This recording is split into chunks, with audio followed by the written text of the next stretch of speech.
Donc, étude du monohybridisme. On va mettre le monohybridisme.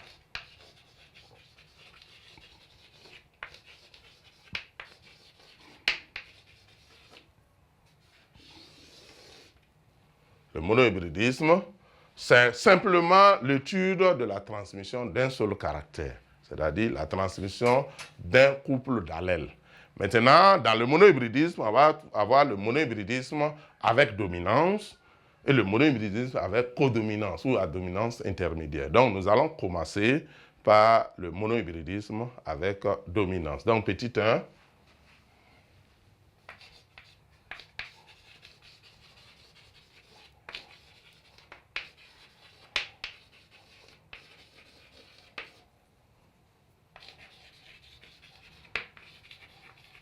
Donc, monohybridisme avec dominance de caractère.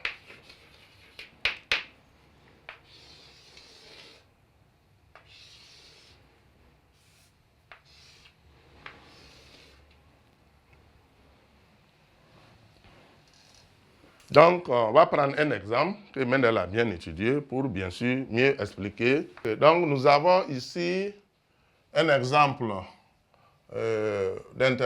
pour interpréter les résultats.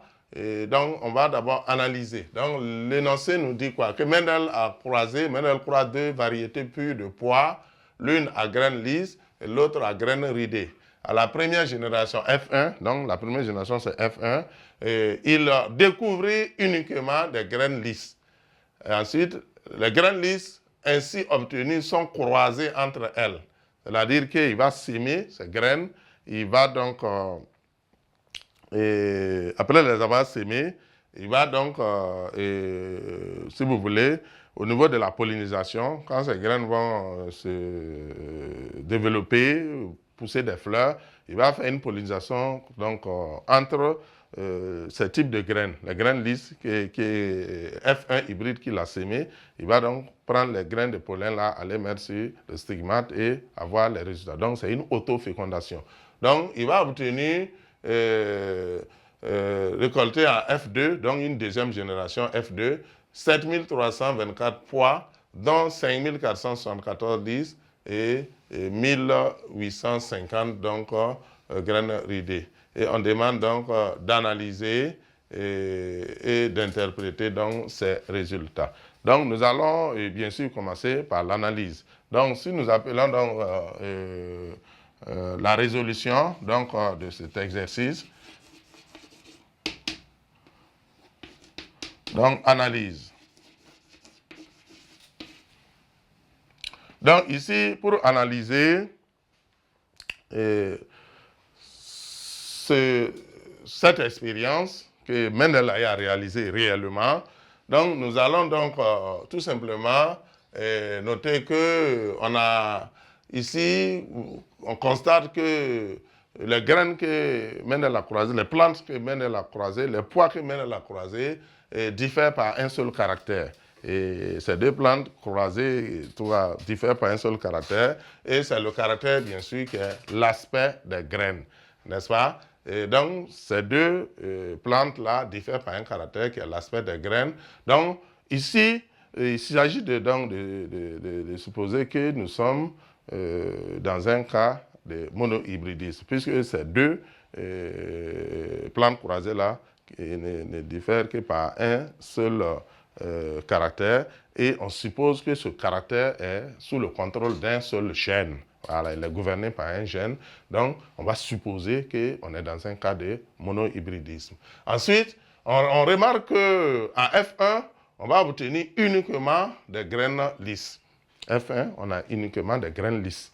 Donc comme on a uniquement des graines lisses, donc on va en déduire que les parents croisés sont de lignées pures, sont homozygotes. Voilà, les parents croisés sont de lignées pures, sont homozygotes. Et en ce moment, on regarde quel est le phénotype qui est apparu donc en F1. On va constater que le phénotype apparu en F1 est le phénotype graine lisse. Comme c'est le phénotype graine lisse qui apparaît en F1, ça nous permet donc de dire que ce phénotype-là domine. Ce phénotype-là est un phénotype dominant. Il domine quel phénotype? Il domine le phénotype qui n'a pas apparu, qui est là, qui était au niveau des parents, mais qui n'apparaît pas en F1. Donc, ce phénotype qui n'apparaît pas là est le phénotype récessif. Donc, on va dire que le phénotype lisse, donc, domine forcément le phénotype donc, ridé. Le phénotype lisse qui n'apparaît pas domine le phénotype ridé, n'est-ce pas? Et le phénotype lisse qui apparaît domine le phénotype ridé qui n'apparaît pas en F1. Et en ce moment, à partir de ce moment, on peut bien sûr dire que nous pouvons faire le choix des allèles. Donc, à chaque fois que vous arrivez à déterminer le phénotype dominant et le phénotype récessif, même si on ne vous demande pas, effectuez automatiquement le choix des allèles. Ce que nous allons faire, donc, choix des allèles ou choix des symboles des allèles. Ça se dit aussi.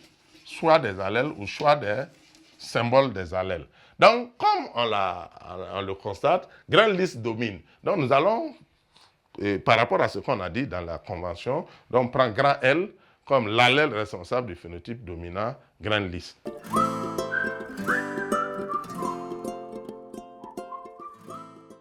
Donc soit grand L,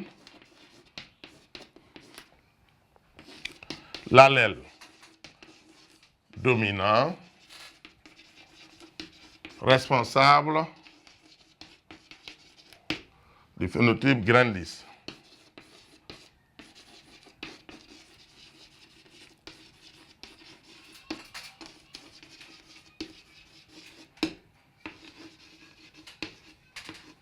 Et nous allons prendre ensuite petit l, comme l'allèle récessif responsable du phénotype graine iridée. Donc, soit petit l, l'allèle récessif.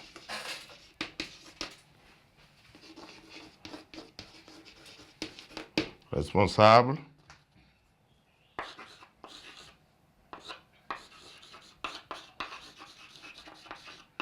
du phénotype graine ridée.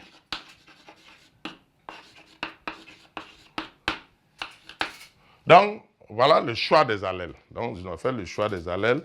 Maintenant, ce qui reste, c'est le calcul des proportions. Donc, comme on a fait le choix des allèles, on va passer maintenant au calcul des proportions. Donc, nous allons procéder maintenant au calcul des proportions.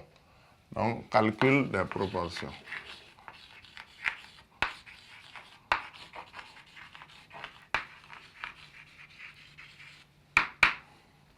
Okay, donc, nous allons procéder au calcul des proportions. Donc, les graines lisses que Mendel a utilisées, il a pris 5474. Donc, 5474, que nous allons diviser par le total qui est 7324 et multiplier par 100. Donc, ça va nous donner un pourcentage d'environ 74,74%. Et les graines ridées, il a pris 1850 et il a un total de graines de 7324.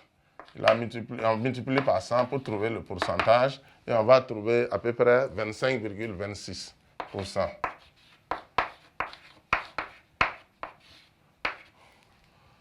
Donc, à partir de ces proportions, Mendel, il a travaillé, il a vu que à chaque fois qu'il faisait donc ces expériences, il trouvait toujours les mêmes proportions.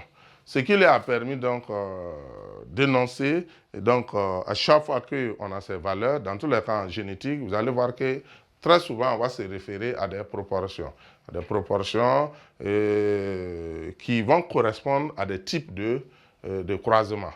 Donc ici, on va donc noter que ces proportions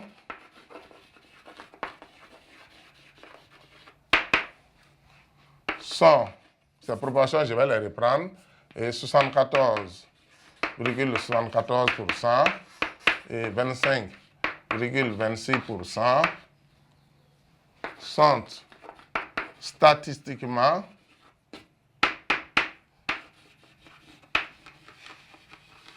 Bon, ça veut tout simplement dire que c'est proche ou c'est à peu près égal, sont sensiblement égal. On peut utiliser aussi, au lieu de statistiquement, on peut dire sont proches, on peut dire sont très, très voisines, hein, on parle de proportion, ou sensiblement égal, donc à, comme vous le constatez, 75% et 25%. Donc, si on veut ramener ça dans les bon, ça c'est des pourcentages, hein, donc on peut aussi parler de 3 quarts, 1 quart. Voilà, qui sont celles attendues ou les proportions attendues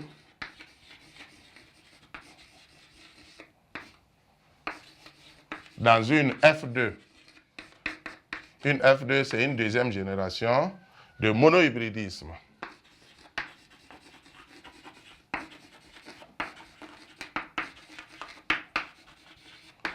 Un gène autosomal, c'est-à-dire un gène qui n'est pas lié au sexe,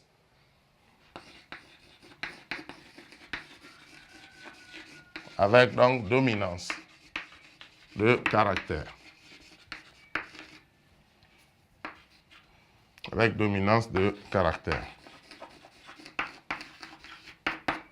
Donc là, on est dans une phase d'hypothèse. Donc c'est une hypothèse qu'on a émise. On va maintenant passer dans la phase d'interprétation pour voir est-ce que ce qu'on a dit là, c'est réellement ça. Puisque ça va nous amener à faire, bien sûr, des comparaisons entre les résultats expérimentaux que Mendel a eus et les résultats théoriques que nous allons essayer de retrouver pour comparer. Et bien sûr, si ces deux résultats concordent, on va alors affirmer qu'il s'agit bien d'un cas de monohybridisme et à gène autosomal avec dominance. Donc, c'est une hypothèse. Donc, c'est une hypothèse. C'est pourquoi on a dit que ces proportions donc, sont statistiquement égales à 75%, 25%, soit 3 quarts, 1 quart, qui sont des proportions attendues dans une F2 de monohybridisme à gène autosomal avec dominance de caractère. Donc, nous allons passer maintenant à la phase d'interprétation.